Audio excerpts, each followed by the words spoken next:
원래 이제 엔도 슈자쿠의 전체적인 큰 제목은 현대인과 신앙, 특히 구원의 문학 저렇게 해서 이 사람이 가톨릭 문학이잖아요. 가톨릭 신자이기 때문에 20세기 가톨릭 문학 중에서는 최고의 작가, 내가 볼 때는 유럽에도 저만한 작가가 없어요. 그만큼 중요한 작가이기 때문에 제목을 이제 현대인과 신앙 문제를 하는데 꼭 신앙에 얽매이지 말고 들었으면 좋겠어요. 일반 신앙인이 아니어도 인간의 양심의 문제, 어떤 상황 윤리 이런 걸 많이 생각하게 하는 굉장히 중요한 작가입니다. 그래서 엔도 슈자쿠를 하게 되는데 이 참 선량하게 보이죠. 저렇게 선량한 인간이기 때문에 소설도 세계적인 걸작을 쓸 수 있었고, 여러분들도 글자 쓰려면은 마음법부터 고치지 않으면 안 돼요. 이렇게 선량해야 됩니다. 선량한 마음 속에서 객관적인 판단력을 가지고 모든 사물을 냉철하게 객관적으로 판단하는 그 이성을 가져야 됩니다. 자, 엔도 슈자쿠 1923년에 동경에서 가면 지금의 풍도구라는 겁니다. 도시막구라네요.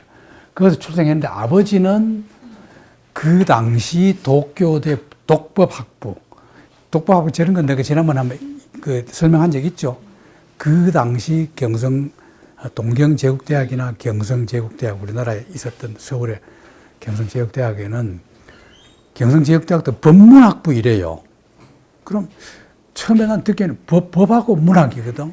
그 법이 무슨 문학이냐 그랬는데 그게 아니고 그 교양과정부에서 합천 제목을 그대로 붙이면 나가면 나중에 법은 법, 문학은 문학 이렇게 달라져요. 그런 거기 때문에 그렇게 얘기해 주면 됩니다. 동법하고 하면은 독일의 법을 위주로 하는 거. 그런 학부 출신입니다. 그래서 은행원이 됐어요. 그 은행원 가면 지금의 은행원하고는 비교하면 안 돼요. 그 당시 은행원은 대단한 직책입니다. 굉장히 좋은 직업.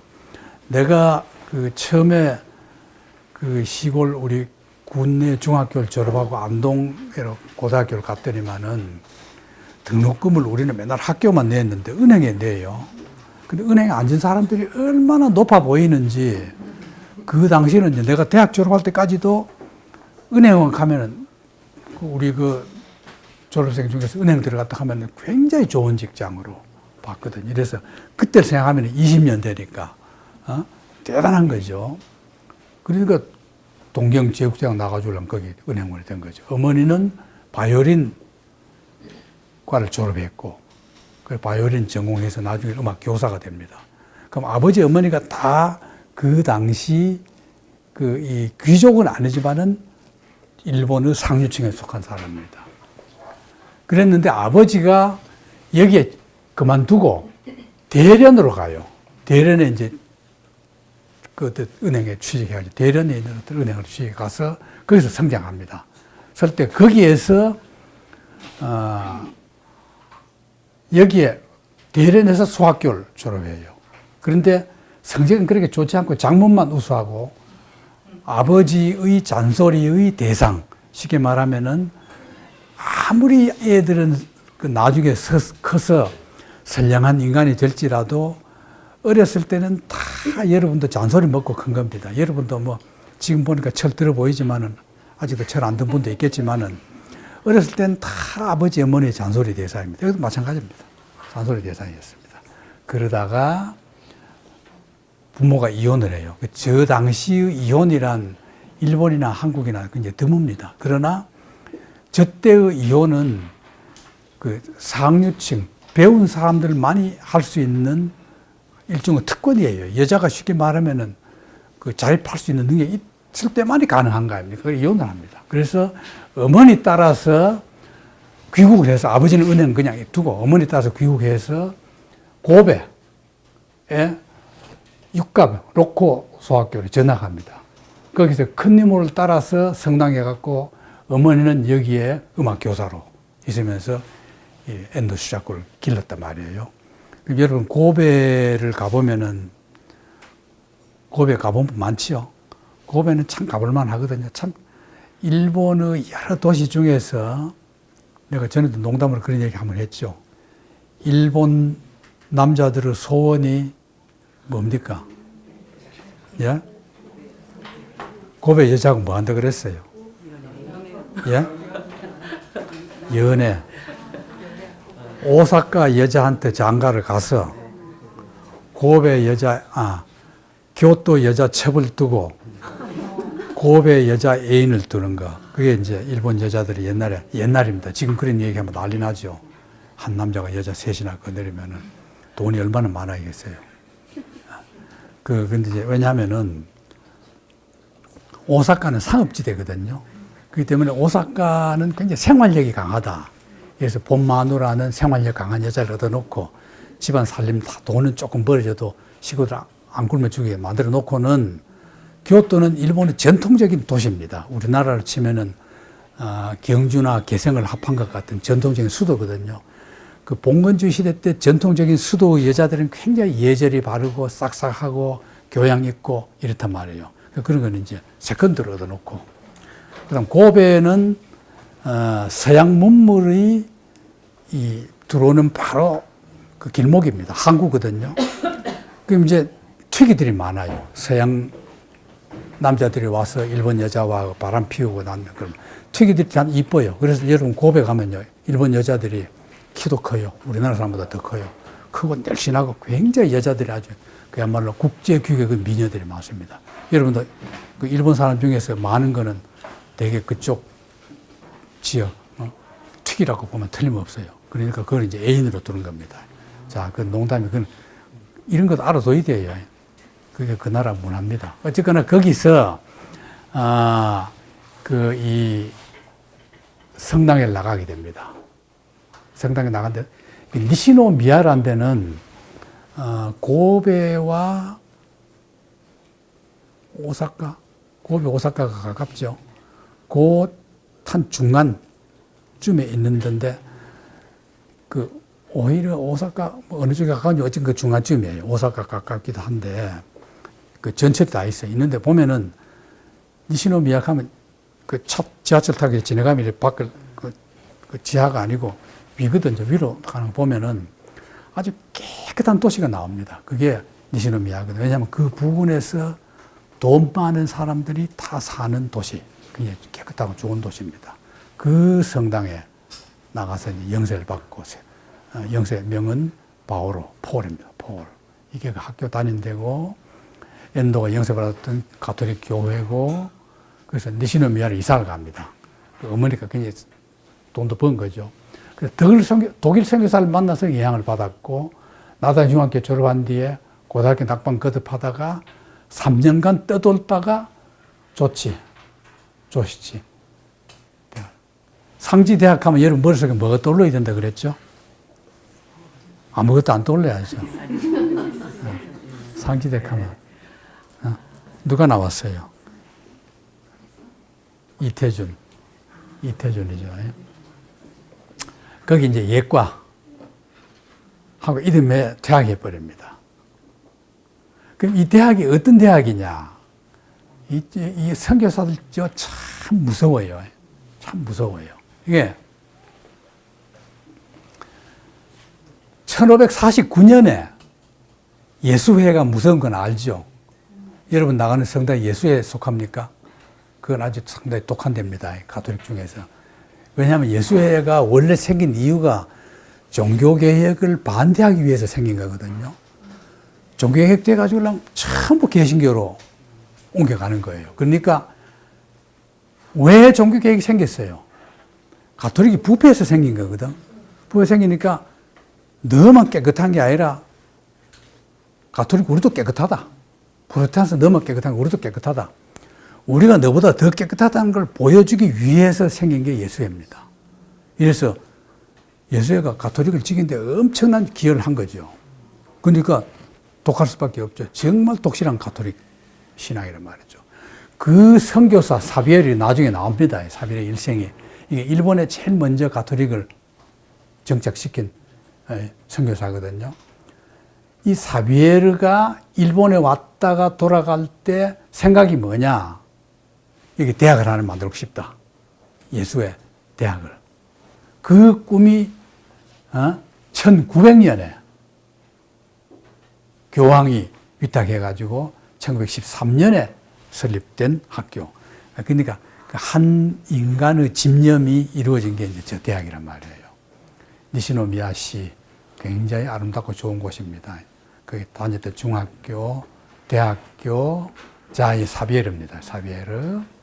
스페인 바스크 출신, 나르바 출신인데 가톨릭 사제제 선교사, 예수의 그냥 창립 멤버예요. 이 선교사는 여러분 그래도 이름 정도는 딱 좀 기억을 해두세요. 왜냐하면은 예수에 가면 유명하잖아요. 이그나티스 로요라라는 그 신부가 만든 건데 이 사람하고 쌍벽으로 만든 겁니다. 그 이그나티스 로요라 혼자 만든 게 아니고 이 사람과 합작을 해서 만들어 놓고는 이 사람은 이그나티스는 이제 현지에서 예수를 지키기로 하고 이 사람은 선교를 떠나가지고 그래서 기독교 역사에서 대단히 중요한 선교사입니다. 루트가 저거거든. 저쪽에서 저쪽 리스본에서부터 쭉 돌아가지고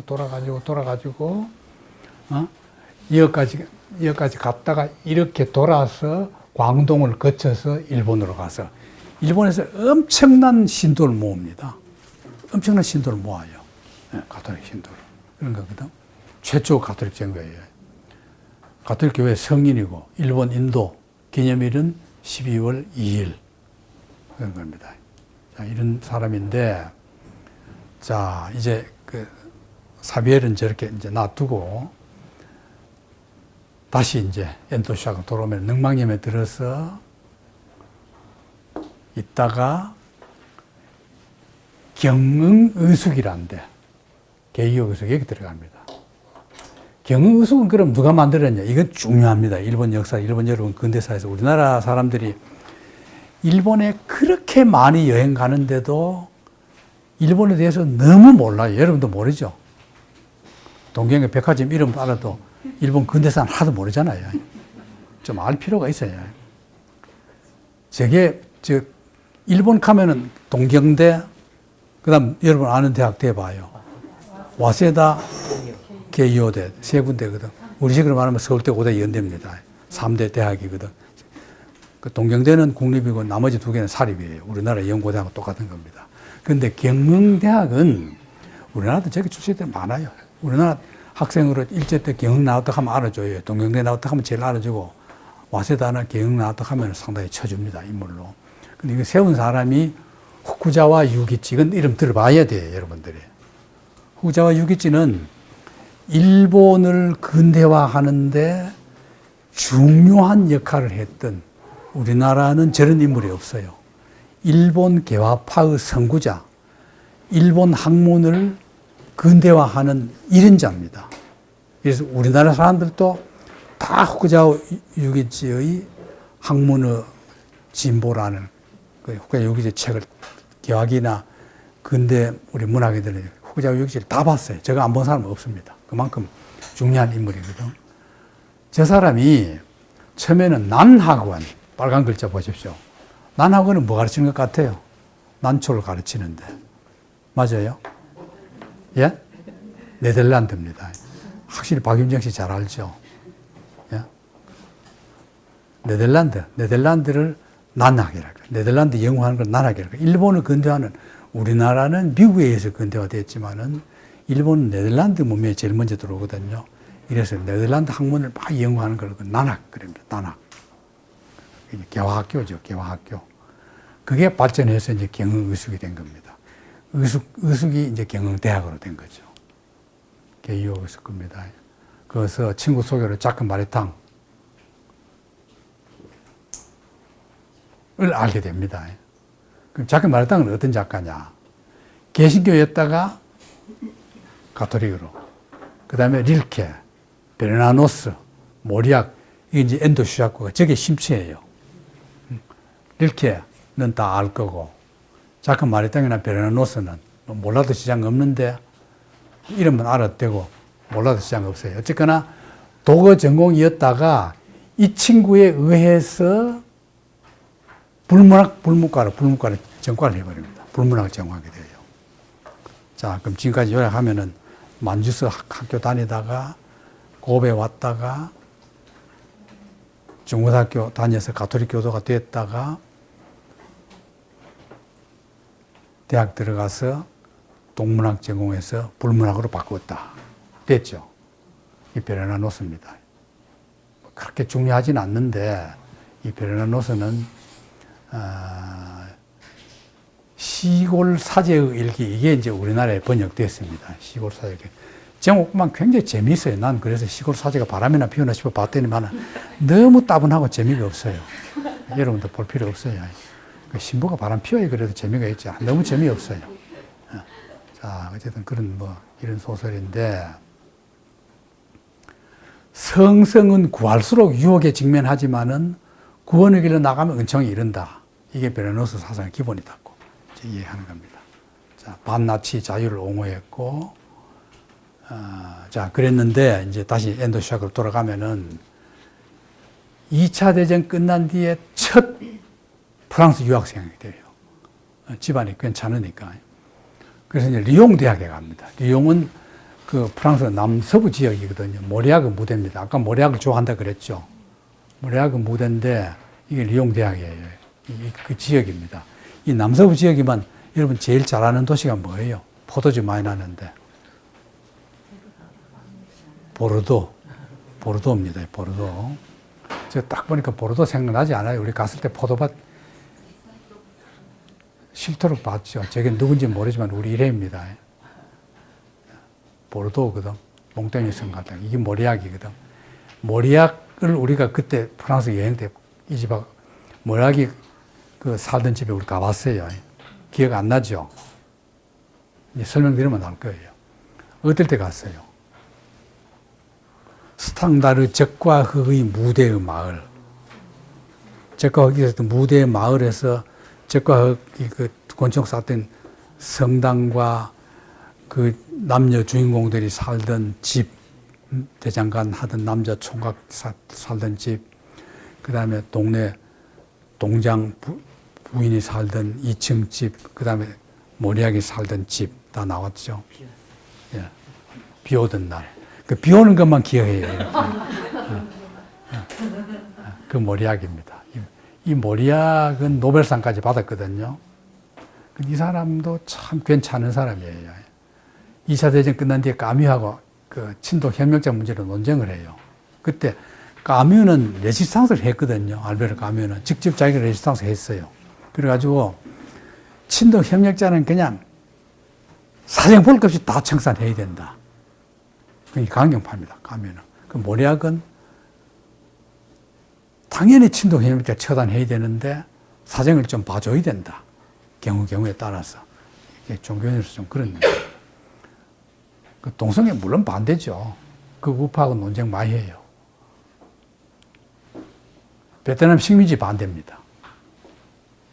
그런데 이 모리약의 맏아들이 드골의 비서였고, 이 여배우 외할아버지, 딸이죠. 외할아버지고. 이런 사람이 바로 프랑스와 모리약입니다. 자, 근데 이제 모리약이 해둔 업적 중에 제일 큰 거는 엘리 위젤이라는 루마니아 출신의 유대인이 밤이라는 걸 썼어요. 밤이라는 걸. 이걸로 노벨 평화상 받습니다. 저 밤은 우리나라에 번역됐거든요. 김수환, 추경 읽어보걸랑 너무나 충격을 받아가지고. 저걸 보면은 오늘 우리가 이 얘기하는 엔도슈샤크하고 비슷하고보다 어쩌면은 더 잔혹해요.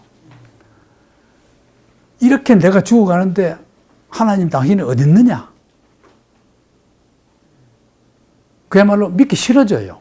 저걸 읽으면. 그래서 김수환 추기의 그 유명한 말을 했어요. 이걸 읽고도 신앙을 읽지 않아야만이 진정한 신앙인이다. 신이 없는 것처럼 느껴질 정도로 비참하단 말이에요. 포로 수용소에서. 그런 걸 그린 거거든요. 노벨상 받을 만하죠. 저기 거기 나오는 그 글 중에 하나인데 여러분 자료에 있으니까 읽어보시고, 모리약이 쓴 작품 중에 내가 제일 끔찍한 거는 테레즈 데케로 남서부 랑드 지역에 거기에 남편한테, 보기 싫은 남편한테 여자가 쥐도 새도 모르게 비서를 쭉 조금씩 섞어서 음료수에 넣어가지고 남자가 점점 죽어가는 거예요. 도둑을 만들어요. 그런데 실패해요. 나중에 어떻게 어디 약 처방하고 이런 걸 좀 보다가 전혀 그러지 않게 들통이 나요. 나가지고 여자가 이제 경찰에 조사를 받거든. 근데 이게 프랑스 지방 귀족이란 말이에요. 지방 귀족이니까 그 집안을 수치잖아요. 아무리 자기 아내가 밉더라도 그냥 그들을 죽이고 싶어도 귀족 자기 가문은 불명예잖아요. 그래서 그런 일이 없었던 걸로 로비를 해가지고 경찰한테 로비를 해가지고 그 여자가 풀려납니다. 풀려난 뒤에는 같이 데리고 못 사니까 따로 떼놓고는 한 방에 그냥 외출 못하게 딱 중간급이죠. 그렇게 사는 이 얘기를 쓴 게 그게 테레지 데케르라는 하는 소설이거든요. 보면 끔찍해요. 이게 이제 이 모략이 볼 때는 그 프랑스 남부 지역의 보수파, 그게 가톨릭이 대표하는 거거든요. 프랑스를 보면은 이제 북쪽이나 저쪽으로 동쪽으로 갈수록 개신교가 있고 이쪽은 이태리 가까운데 로마 가까운데 가면 이제 가톨릭이 많단 말이에요. 보수적이거든요. 그런 걸 이제 모략에 고발한 거죠. 저 여자가 이쁘다고 믿으면 안 돼요. 이쁜 여자라도 얼마든지 남편을 죽일 수 있는 걸 보여줍니다. 저게. 자, 어쨌거나 그래서 이제 유학을 한 건데 하고는 결핵으로 귀국했가 첫 에세이집을 내고 그다음 백색인은 그 2차 대전 때 미군 포로가 어느 시골에 하나 잡혀 있을 때 너무나 일본 촌사람들이 그 백색인 처음 보니까 미군을 처음 보니까 그 놀라운 걸 쓴 겁니다. 여기 불문과 후배와 결혼해서 남매를 돕고 그다음에 바다와 독약이라는 소설 써요. 이 소설이 내가 볼 때는 대단한 걸작입니다. 백색인이 걸작으로 전후 문학 작품 중에서 굉장히 평가받는 작품이긴 한데 그보다는 나는 오히려 바다와 독약이라는 거. 바다와 독약. 뭘 쓴 것 같아요? 이 인간의 양심이 나옵니다. 일본의 잔악성이 나와요. 난 이런 영화를, 바다와 독약이 영화가 됐거든요. 이런 영화를 누군가 좀 들어가지고 한국에서 한번 좀 공연을 했으면, 상영을 했으면 좋겠다는 생각이 드는데, 이거는 실화예요. 일본이 2차 대전 때 얼마나 잔혹한 짓을 했느냐. 그것도 군인이나 첩보부대만이 아니라 버젓한 대학 교수들이, 그것도 의사들이 자진해서 얼마나 나쁜 짓을 했냐고 보여준 게 바로 바다와 독약입니다. 구주대학 생체 해부 사건입니다. 근데 이 대학 소설에서는 이름 없이 F대학이에요. FC의 대학병원 이래 나가요. 그냥 구주대학을 분명히로 만들 수는 없기 때문에. 구주대학도 저것도 국립대학이거든요. 구주제국대학이거든. 자, 태평양 말기 1945년 5월, 이미 일본은 그냥 5월이면 전쟁 끝나갈 때예요. 이미 오키나와 뺏겼을 때입니다.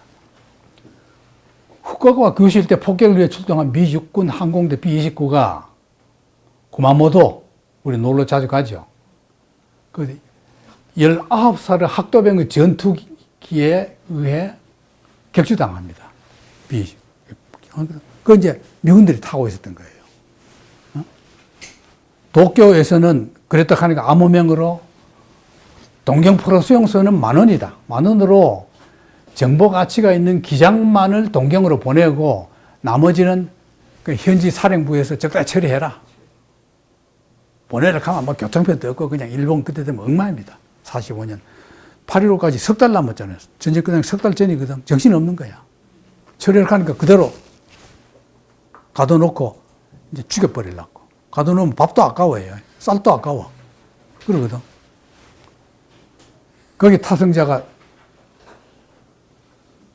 지금은 이제 그 위령지가 여기에 건립되어 있습니다. 있는데 이 영화에 나오는 거거든. 있는데 서부군 사령부는 재판 없이 12명 타성을 사형토록 재판할 여가 더 없고 뭐 죽여버려라. 그랬는데 규주제역대학 졸업생으로 병원 당직 사관이었던 제 의사가 외과 부장과 함께 그 8명을 우리 좀 실험으로 쓰도록 좀 넘겨달라.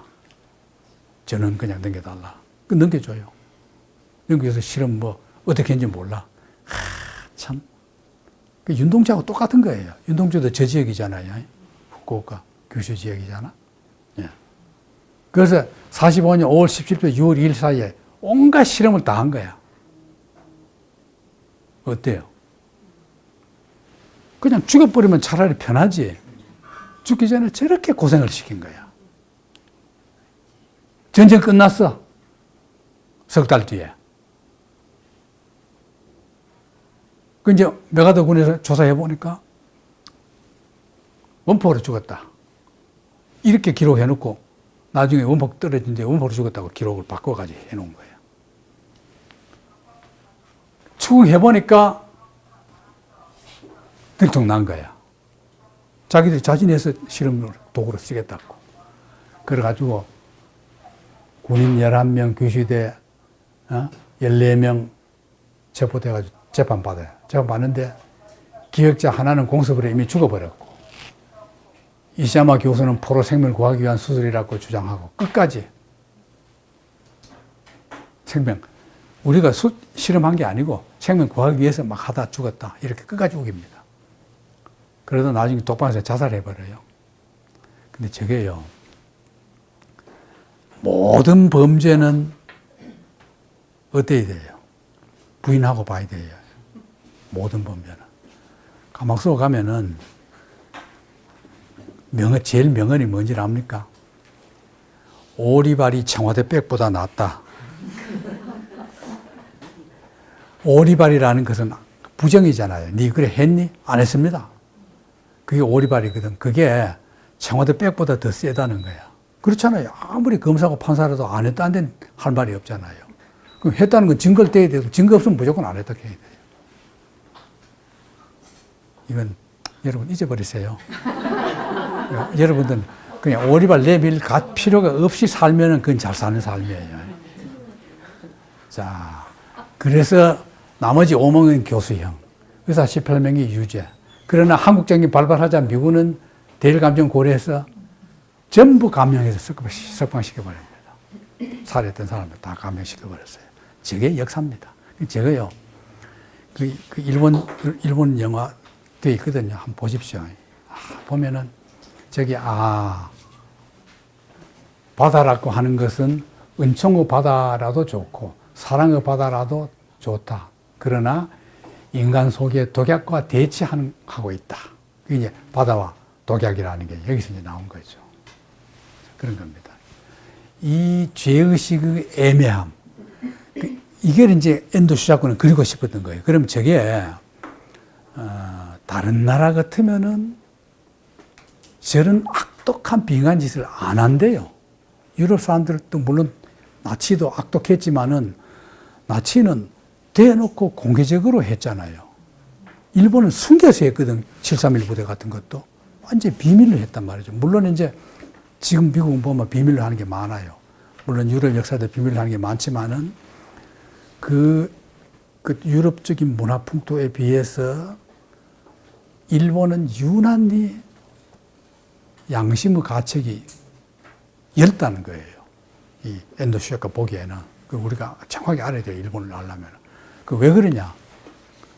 종교 전통이 없는 거예요. 종교 전통이 유럽보다 훨씬 약해요. 그 얘기, 죄의식이 애매한 일본 정신 풍토.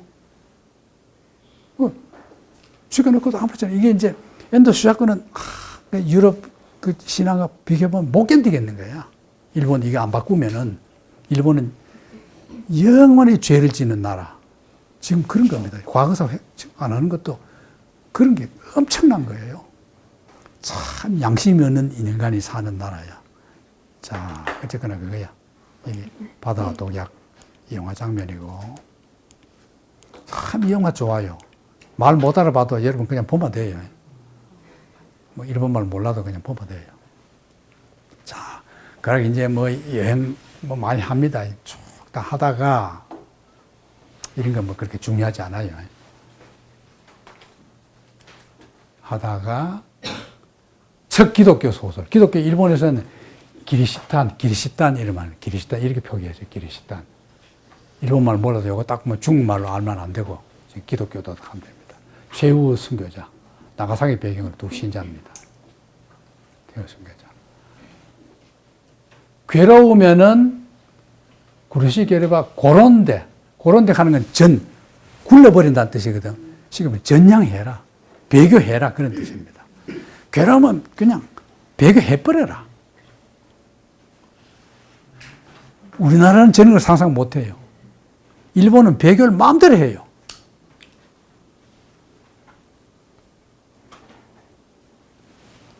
배교해도 좋다. 네가 이런 상태에서는 네가 배교해도 예수도 즐거워한다. 즐겁게 받아들인다. 그런 뜻입니다. 그럼 내가 버린 여인.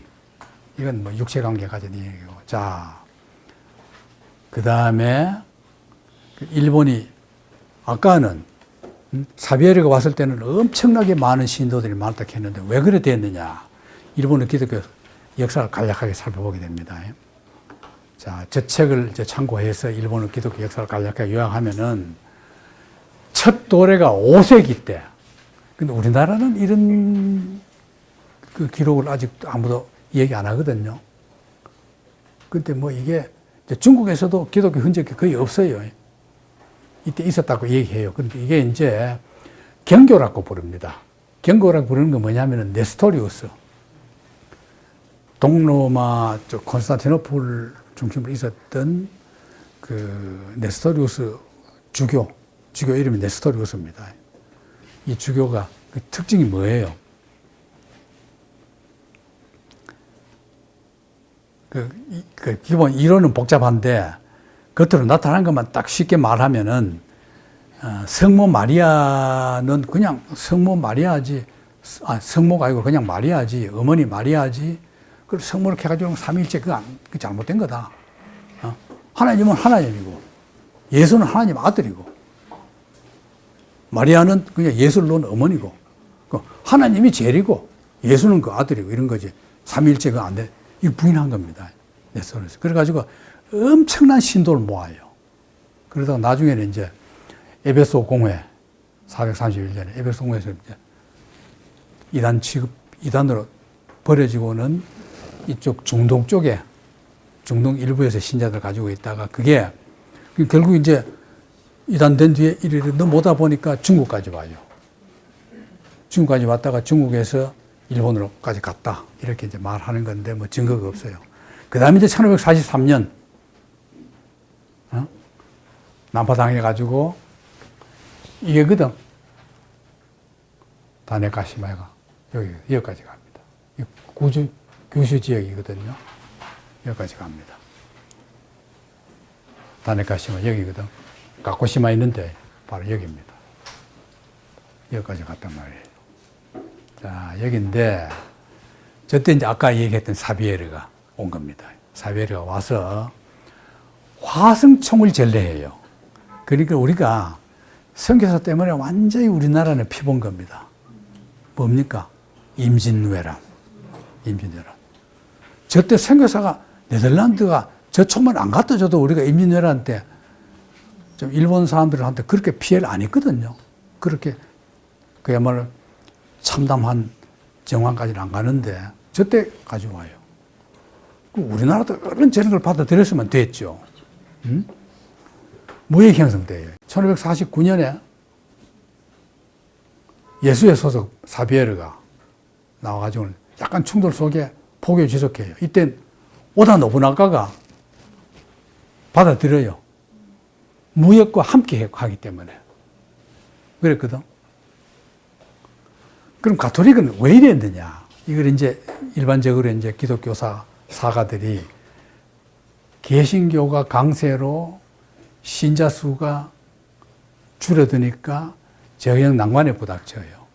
근데다가 이쪽 중동 지역 이쪽에 지중해 길이 그 막히잖아요. 그리고 이제 막히니까 터키 세력 때문에 막히니까 이제 안 되고, 그다음 면죄부는 공회에서 금지해 버렸고, 그 가톨릭이 재원 들어올 데가 없어요. 그래서 이제 아시아 지역으로 포교를 아주 엄청 집중적으로 권장했거든요. 그 이제 사베르가 갔거든. 가가지고 엄청나게 성공합니다. 로율하고 같은 창립했는 회원이고, 파리에서 장성을 로마 승리 얻은 뒤에 인도, 일본, 마테오 리치는 중국에. 마테오 리치는 우리 전에 이 얘기 많이 했죠. 마테오 리치는 워낙 유명하기 때문에 알잖아요. 마테오 리치는 우리나라에 영향이 많아요. 그렇죠? 마테오 리치가 왜 우리나라에 영향이 많아요?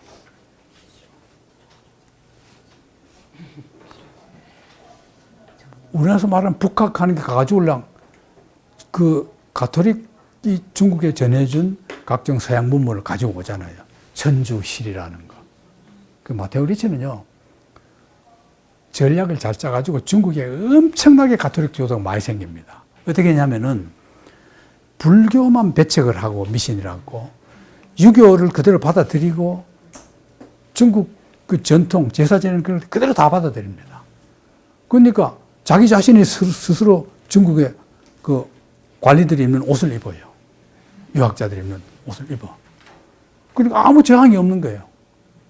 그런데 그게 나중에 교황청에서 그걸 부인해요. 안 된다, 그러면. 그래서 신자들이 다 떨어져 나가버립니다. 다 떨어져 나가버려요. 일본도 그런 게 있어요. 저쪽에서 이렇게 돌아가지고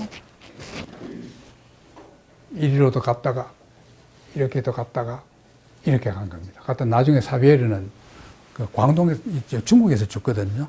중국 와서 죽어요. 아파가지고 병이 들어서.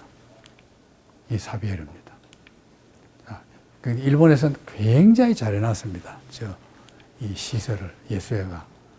한국에는 1954년에 저 대학이.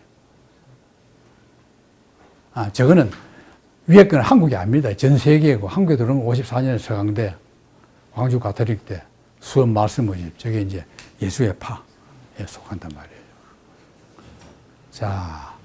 자, 사비에르가 가쿠시마 부근에서 종자도 그어서 있다가 천황 허락을 받고 교토로 갑니다. 간테 입었죠. 정신 혼란으로 안 돼. 700여 명께 세례. 일본 문화 속에 중국 문화의 영향을 보고 중국 선교를 위해서 광동으로 가다가 여기서 죽어요. 그럼 일본에서 와가지고 사비에르도 굉장히 타협을 해요. 그리고 일본 사람들이 그때 믿었던 가톨릭은 나중에 이제 엔도시아코 소설에 그런 게 나와요. 일본 사람들이 왜 저렇게 가톨릭이 호의적이냐. 일본에서 호의적인 거는 일본 하층민들입니다. 완전히 하층민들. 권력으로부터 소외당한 가난한 사람들. 그러거든. 받아들이는데 마치 예수를 석가와 거의 동일시해요. 인도에서 온 걸 해가지고. 어쨌거나 엄청난 활약을 했고 그 꿈이 나중에 상지대학까지 나왔다. 그건 아까 얘기한 거죠. 오사카 사베르 공원, 상지대학 다 그럽니다. 그 다음에 이제 풍신수길 때입니다. 도요토미 히데요시. 이민열란이죠. 오다 노부나가 정책, 기독교 탄압 하나 그대로 놔둬버려요. 권장도 안 해요. 그런데 이때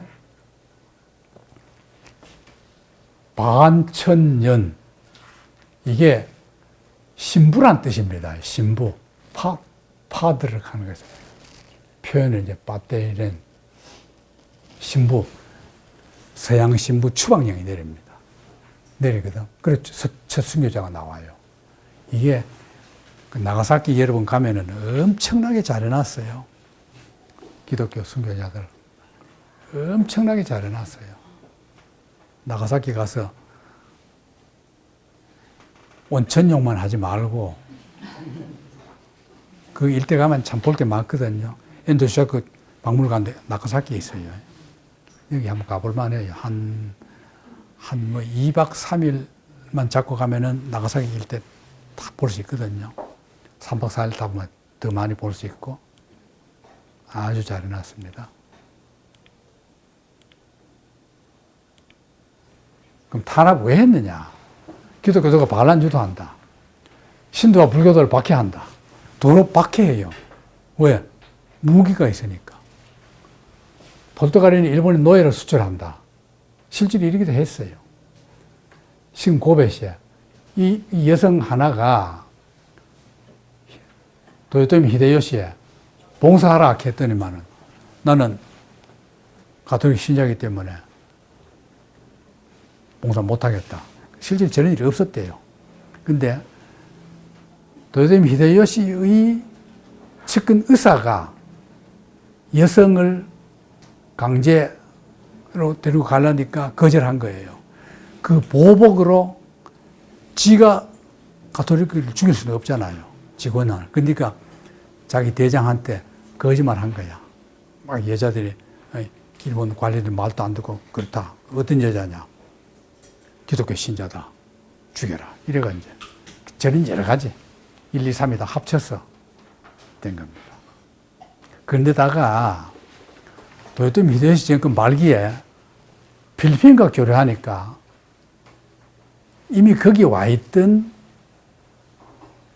스페인계의 프란체스코 파, 그 다음에 도미니크 회파.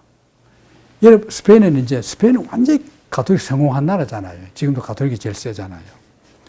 여러 가톨릭 파들이 일본하고 교류하니까 다 들어가 경쟁하면서 예수의 파를 모략하는 거예요.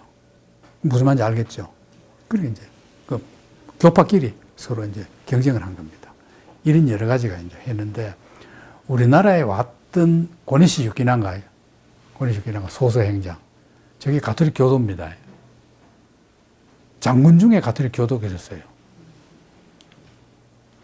도쿠가 이에야스죠.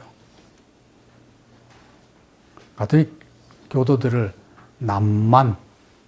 남쪽에 있는 오랑캐 이렇게 봤단 말이에요. 주로 이제 바다에서 오니까 남쪽에 있는 오랑캐로 본 거죠.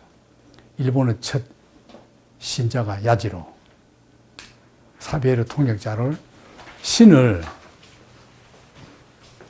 제우스 하는 데우스 이렇게 표기를 했거든. 사비에르 공원 가고시마에도 있고 가고시마에 있는 동상 데우스를 이렇게 표기했어요. 대일. 이래서 사비에르가 불교반은 인도에서 왔다. 그래가지고 천축교, 왕호 천축 국전하는 천축교, 남만종, 불교 일파천 받을 때는 전혀 저항이 없었던 겁니다. 제가 그대로 이제 받아들여요.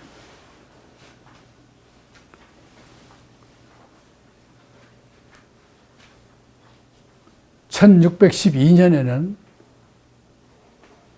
기독교인끼리 부패 사건을 통해서 불신을 고조했고, 이때 엄청난 탄압을 합니다.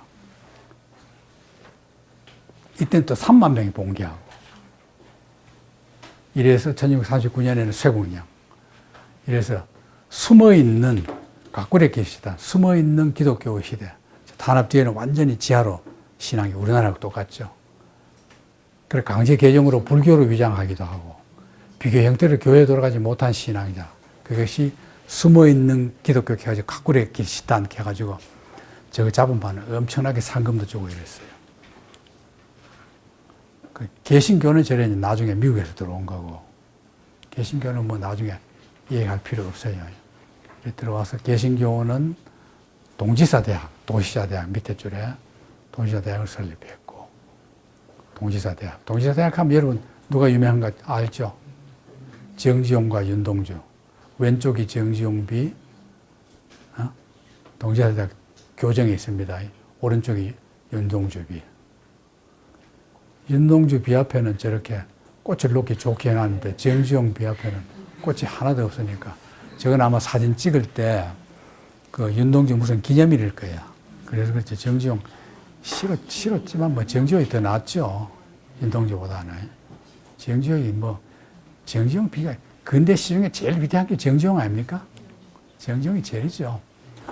그 우리나라를 병탄할 때 일본 최고 기독교 지도자 이 사람입니다. 우에마라 마사히사. 이 사람이 그냥 일본의 그냥 교황이라 그래. 프로테스탄트 교황이라 그랬어요. 개신교. 그랬는데 이 사람에게 일본 정부가 조선에 정교 좀 해달라. 근데요, 이 사람이 참 괜찮아요. 거절해요. 나는 조선 침략 반대다. 못 해주겠다. 일본에도요, 지금도 저런 사람들이 많아요. 그때도 많았고. 근데 우리나라는 저런 사람을 다 연구해서 우리나라에서 자꾸 일본에 여행 가서 그 사람들 기리고 이래 해줘야 됩니다. 그래야 일본이 바뀌지. 그냥 참 나쁜 놈을 알면 안 돼요. 저런 사람이 얼마나 많아요. 문학에도 뭐 엄청 많아요. 근데 그런 걸 놔두고 뭐 무라카미 하루키미 읽고 앉았으니까 젊은 놈들이 정신이 없어요. 그리고 결국은 그 대안으로 들은 게 일본 조합 기독교회파. 에비나 단조. 저놈이 들어가지고 그냥 우리나라 기독교를 완전히 친일 신앙으로 바꾼 거 아닙니까? 그냥 이 천황 앞에 뭐 무릎 꿇어도 그거는 우상숭배가 아니다 하고 말이죠. 자, 지금부터 이제 중요합니다.